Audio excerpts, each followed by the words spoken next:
Welcome to Discovering. It is week 1 of 3 Big Buck Nights, and this week we're kicking things off at Belgiumtown Big Buck Night, and there are so many incredible bucks and stories to share. There's so many different aspects of this event that I look forward to every year, so I think it's just the camaraderie. Finally outshot the husband. A way to really end a story of a deer of a lifetime for sure. So sit back and relax. It's Monday night, and it's time for Upper Michigan's very own Discovering.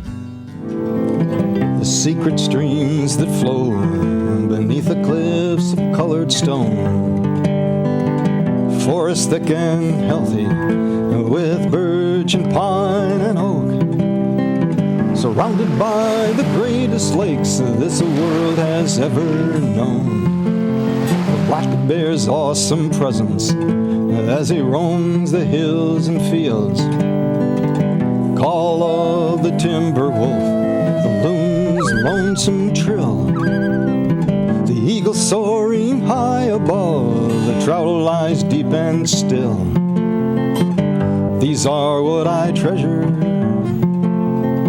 the only way I measure feelings that I have for this fine land. There is so much to discover when you're a long-time lover of northern Michigan.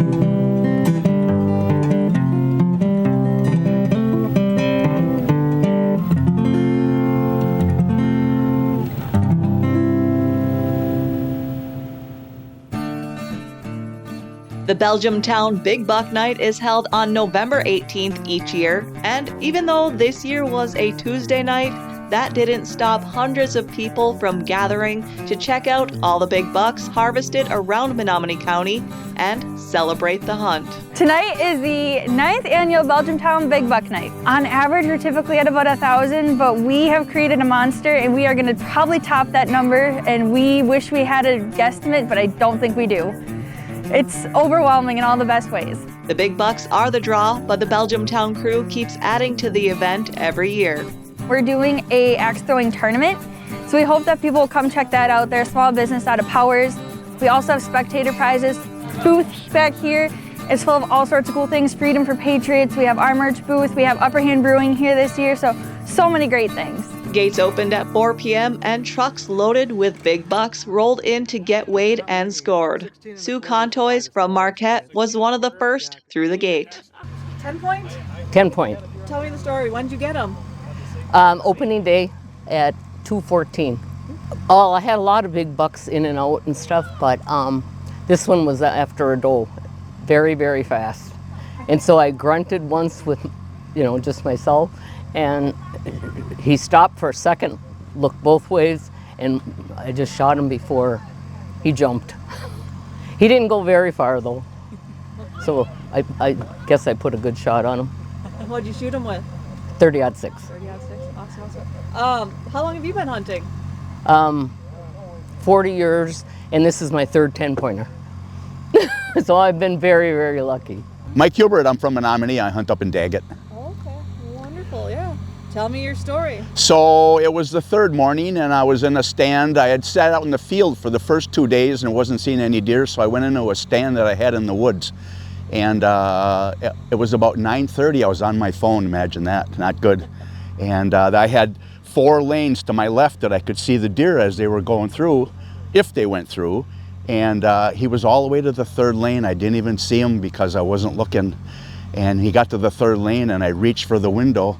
And as I was bringing the window down, he stopped. He saw me trying to get the window down. And that was a good thing. And I managed to get the window down and get the gun out. But then he was on the move again. And I fired 1 shot and hit him right where I needed to hit him. And he went about 40 yards. Yes, very happy. Probably my personal best in Michigan.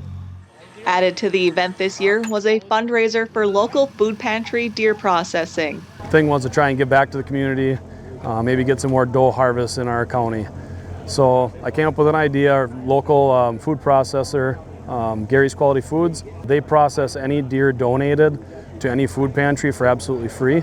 So to help cover their costs of processing the deer and getting them to the food pantry, we decided to do a little bit of a fundraiser here. We called it Field to Food Pantry. So we've got our trailer set up here. We have a raffle going on, $20 a ticket. We're going to cap it at 100 tickets and a chance to win one of 4 firearms that we have inside. First 10 people to donate a deer to our food pantries will get a free entry.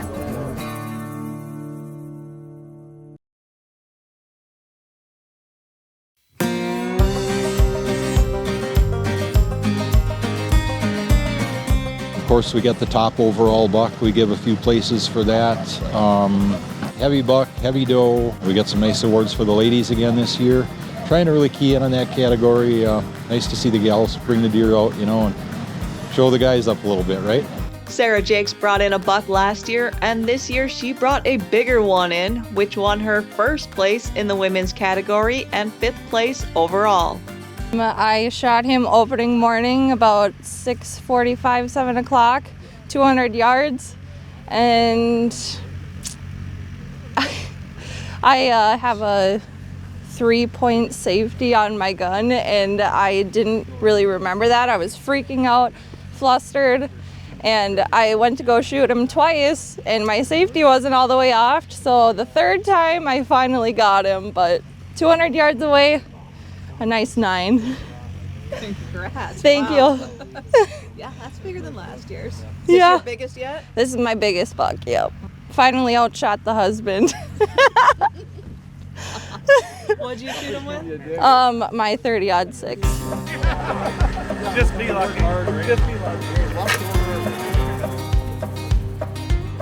A bunch of great kids prizes. All the youth hunters that bring deer, everybody goes home with something. Any deer registered can win a handful of really nice things too. So if you're in a area where maybe you might not have a chance at that great big buck, or you want to fill some doe tags, or a young hunter getting his first deer, her first deer, we got a lot of prizes that go that way too. So we try to send something home, a little something home with everybody that we can. When we started this, I think we had 4 or 5 sponsors, and now we've got like 40 or 50. So yeah, it's just growing exponentially here, and just a lot of generous local businesses, and it feels really good.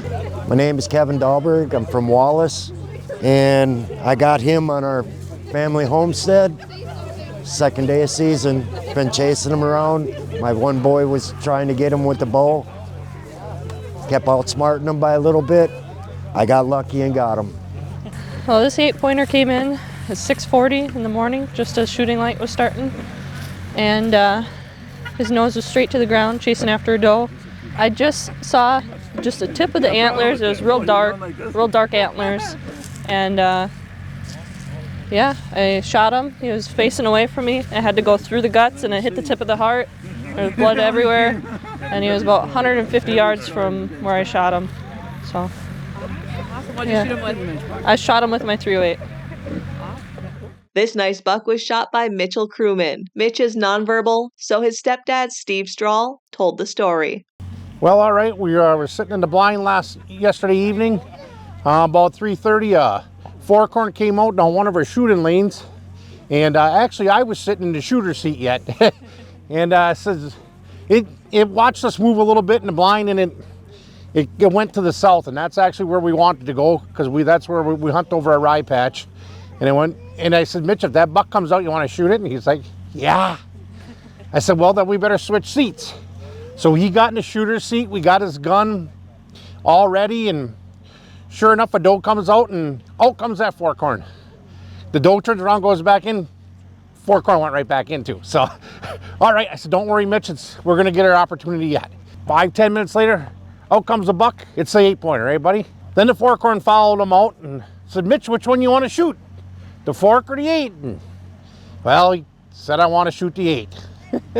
So I said, okay. We waited till he got to the bait pile, and he turned broadsided one time, and Mitch wasn't quite ready yet. And then he turned and was going to turn and look south, and so he was smart enough to hold off on the shot, and then he turned around and come back, and we watched him for about 10 minutes before he finally turned broadsided, and he made an awesome shot right through the heart, and maybe ran 50 yards. That's awesome. Congratulations. First buck? Yes.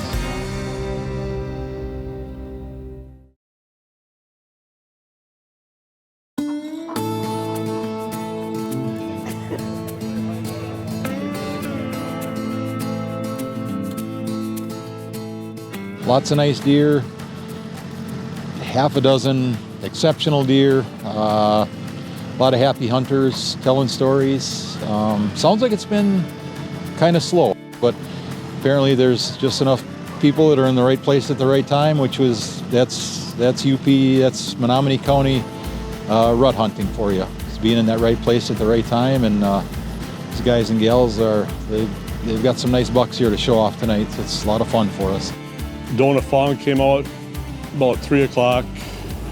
This one came out about 20 to 5. I seen him for about 30 seconds. The guy was gonna go chase after a doe, so I hurried up and shot him, and he dropped right there. That's awesome. Justin Toon brought in the second place overall biggest buck.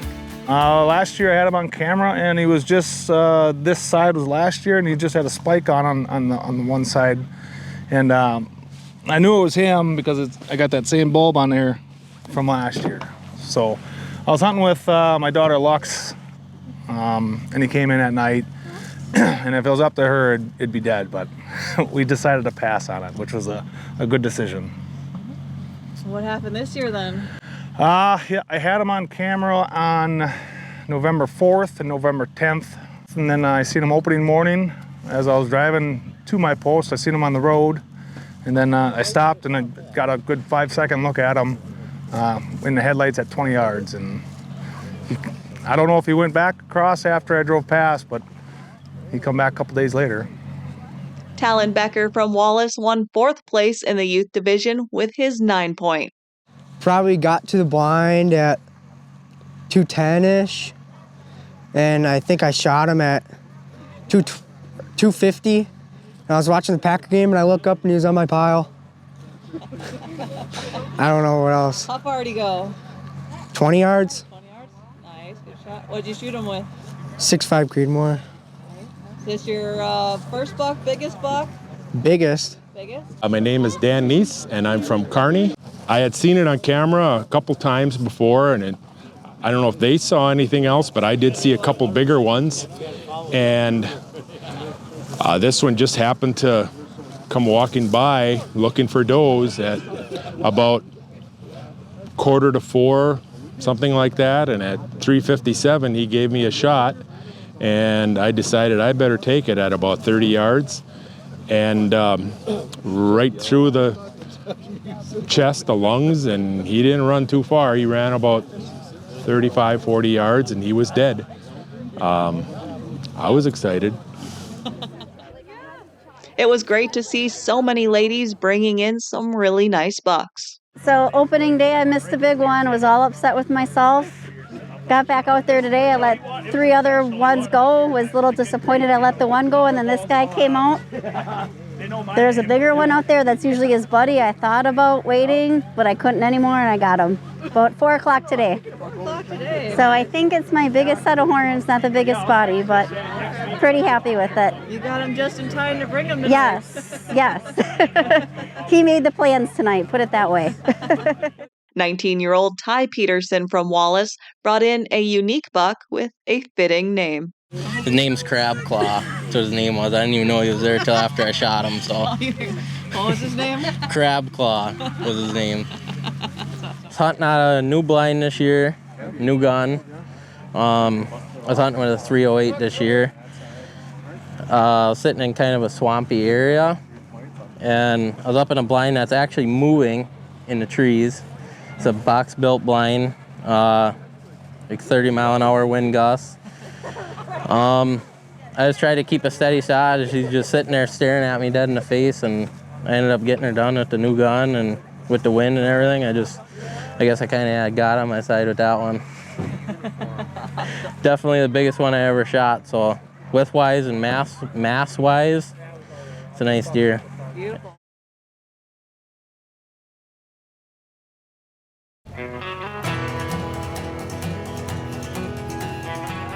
Shot 2 8-pointers open the morning. He goes, Dad, they gotta be bigger than that. I'm like, wow, thanks, bud. Yeah. My grandpa shot a 13-pointer. A 13-pointer? Yep.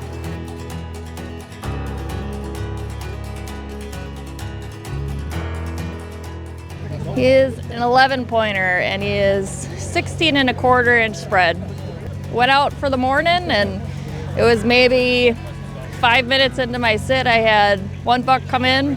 It was a spike horn, and then he kind of trailed off into the field, and I looked over to try and get a better look, and there was another deer standing there, and a bigger bodied, and they squared up in the field, and I thought they were gonna fight, but he ended up, you know, a small little guy, so he walked through, and I thought he was just an 8, and he turned his head, and he was outside the ears, and I said, yep, he's going down, and that was the first time I seen him, and I didn't have him on camera or nothing. Was that opening day or when did you get him? It was the second morning. Did you hunt opening day too then? Yep, I got a smaller 10 on opening day. And you told me there's no story here. The judge's choice buck this year went to Brett Dupina of Daggett. So when did you get this buck? Yesterday morning, so the 17th at 10:55. Awesome. Tell me what happened. It's been a long 3 days. I didn't see much. I seen 4 deer opening morning, and then I went 2 days, or the rest of the day not seeing anything, and then the 16th I didn't see a deer all day. And then finally he showed up on the 17th. I heard him grunting through the thickets to my right, and when I finally realized him, he was about 100 yards out, straight out. But he was the first deer I seen all day, so. That's nice. Yeah. Yeah. Did you know he was out there? I've been after him for 2 years now. Oh, really? So I had pictures of him last year at the same location. He was a 13 with split G2s or split G1s, and then the split brow. And this year he didn't gang any horns. He just doubled in size. The overall big buck winner tonight was Travis Mack with this monster of a 13-point. And Travis has an equally big story to tell about chasing this buck of a lifetime. My name's Travis Mack. I'm from Menominee County. This is my buck Tron. He's been named Tron for the last 2 years. I've been watching him pretty steady. Story behind him. I pretty much put out my cameras last year, and first picture I got was him. He was a mainframe 9-pointer, had a little bit of junk down on the bottom, no kickers on his 2s or anything like that. Pretty much it. I mean, I chased him all year long, all of regular bow season, and then all of gun season. Fast forward a little bit to this year in August. I had him on camera the second week of August, and then coming into the last week of August, actually hit a deer on my side-by-side, rolled my side-by-side, shattered my C5, cracked my C4 and C6. So I legitimately broke my neck. Somehow today, by the grace of God, I'm still walking and all that, and I have full mobility in my neck. Anyhow, so this is kind of like the reasoning, it's a lot more sentimental on this one. So then anyhow, he was a regular all through September, coming into October, and they allowed me to bow hunt, or crossbow hunt. I had to have somebody else cock the crossbow for me and everything like that in the morning. And then it come to the later part of October, and then he started getting real sporadic. He'd be gone for 3 days, gone for 4, there for 3-4 days, and then he was gone again. And then he actually was gone for 5 days in the first part of November. And come the 7th of November, I seen him. The last picture I had of him, he was gone for 8 days, and opening morning of Michigan firearm season, and he come out at 9:09, and he came out at 130 yards and faced me the whole way, walked all the way to me, 46 yards, turned to scent check 2 does. I yelled at him once, he didn't stop. I yelled at him again, he didn't stop. I yelled at the top of my lungs the third time finally. Thankfully, he just gave me a split second for just a stop, and let him have it right in the front shoulder, and he made it 30 yards, was piled up. Just a way to really end a story of a deer of a lifetime for sure. There were 72 deer registered at Belgiumtown Big Buck Night. I wish I could have heard every hunter's story. They also collected 7 deer to donate to the local food pantries and $1,900 to pay for processing. Congratulations on another successful event. And also a big congrats to all the successful hunters out there, and good luck to those still in the woods. Next week, we'll check out the Trails and Tales Outdoor Radio Deer Pull in Escanaba. That's all for tonight, and I hope to see you right back here next week for Upper Michigan's very own Discovering.